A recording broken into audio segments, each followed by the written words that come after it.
Selamat siang, dengan saya Herlina Rahab dari Mahasiswi Manajemen. Kali ini saya akan memberikan presentasi terkait topik kondisi mikroekonomi Indonesia. Pertama-tama saya ingin sedikit menjelaskan terkait dengan pengertian ekonomi mikro. Sebenarnya ekonomi mikro ini adalah cabang dari ilmu ekonomi yang mempelajari perilaku ekonomi individu, rumah tangga, ataupun perusahaan, yang dimana dalam mengalokasikan sumber daya yang terbatas untuk memenuhi kebutuhan dan keinginan mereka.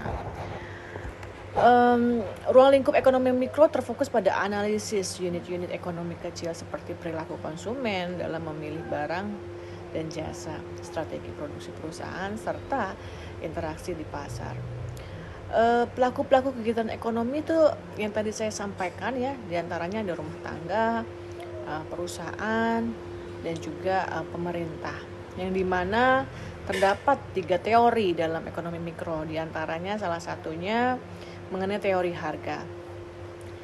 Teori harga ini dalam melihat interaksi antara penawaran dan permintaan barang di dalam suatu pasar. Jadi faktor-faktor yang mempengaruhi untuk teori harga ini, pertama struktur pasar, elastisitas penawaran, serta permintaan dan sebagainya. Yang kedua ada teori produksi, yang dimana teori produksi ini menganalisa biaya produksi serta tingkat produksi optimal bagi produsen sehingga mencapai tingkat laba maksimum.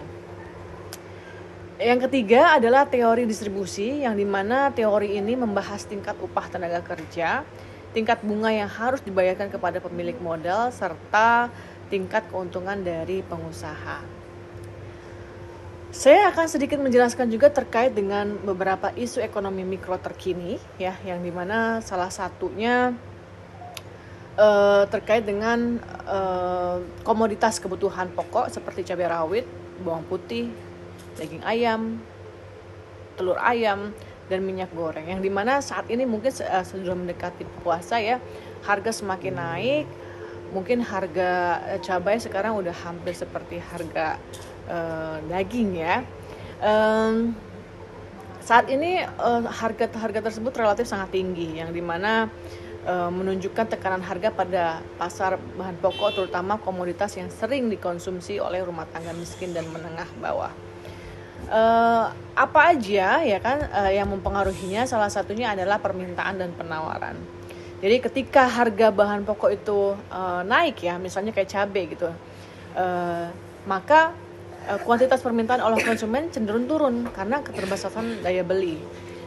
Jadi kebanyakan konsumen daripada beli dengan harga mahal, lebih baik bisa membeli bahan makanan lain yang masih bisa memenuhi kebutuhan kehidupan sehari-hari mereka.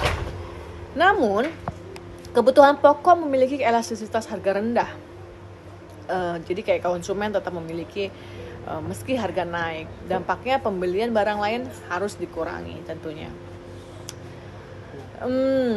Dan berikutnya adalah isu ekonomi mikro saat ini, yaitu elastisitas harga, di mana elastisitas permintaan pada bahan pokok relatif kecil.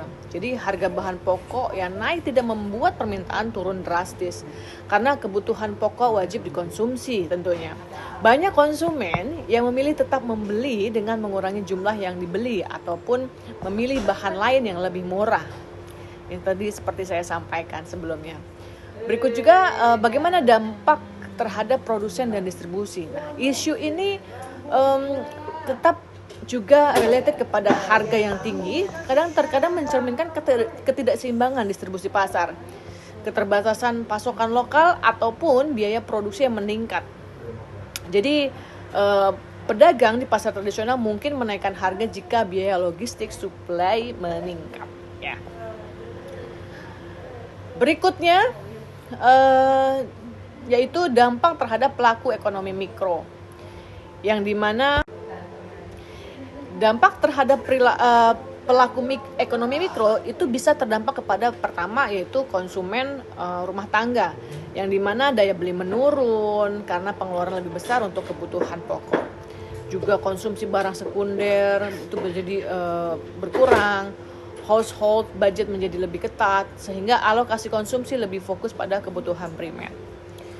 Berikutnya dampaknya itu terhadap produsen dan pedagang, yang dimana lebih besar sih dampaknya ke UMKM ya, atau pasar tradisional. Jadi ketika dampak ini terjadi kepada para UMKM, maka mereka akan mengurangi margin keuntungan agar tetap bisa kompetitif dengan para perilaku usaha lainnya. Karena jika harga terlalu tinggi ya, pembelian konsumen turun, yang artinya penjualan juga ikut menurun, sehingga distribusi bahan pokok yang tidak merata dapat membuat beberapa daerah kekurangan pasokan.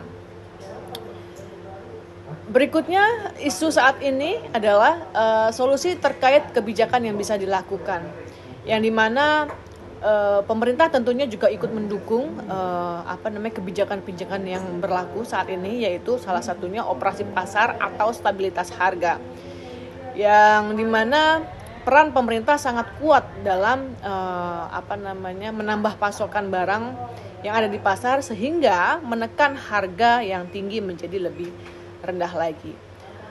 Berikutnya yaitu mengadakan subsidi atau bantuan sosial ya, yang dimana subsidi berupa voucher bahan pokok ataupun bantuan sosial lainnya yang dapat meningkatkan daya beli konsumen miskin. Berikutnya juga dengan dukungan akses modal pada UMKM kasar ya, dan juga peningkatan koordinasi distribusi. Jadi kesimpulannya adalah sebenarnya ekonomi mikro mempelajari perilaku rumah tangga dan perusahaan dalam menentukan harga, produksi, distribusi, pendapatan di pasar. Itu karena harga terbentuk dari interaksi permintaan dan penawaran. Sedangkan produksi bergantung pada kombinasi faktor produksi secara efisien. Jadi distribusi pendapatan diberikan kepada pemilik faktor produksi dalam bentuk upah, sewa, bunga, dan laba. Sehingga kesimpulan berikutnya adalah terkait dengan berita kenaikan harga ya. Jadi berdasarkan berita kenaikan harga ini ya, fenomena tersebut terjadi ketika peningkatan permintaan ataupun gangguan penawaran. Sehingga kenaikan harga menunjukkan perubahan keseimbangan pasar dan berdampak pada daya beli rumah tangga serta biaya produksi perusahaan UMKM. Jadi bahan pokok sebenarnya bersifat kebutuhan dasar. Masyarakat tetap membeli meskipun harga naik sehingga beban ekonomi terus meningkat. Yang terakhir, kesimpulan yang saya bisa sampaikan kali ini adalah pemerintah sangat berperan penting dalam menjaga stabilitas harga melalui kebijakan pengawasan dan intervensi pasar. Itu yang bisa saya sampaikan saat ini terkait dengan presentasi yang dibutuhkan. Saya mengucapkan terima kasih. Selamat siang.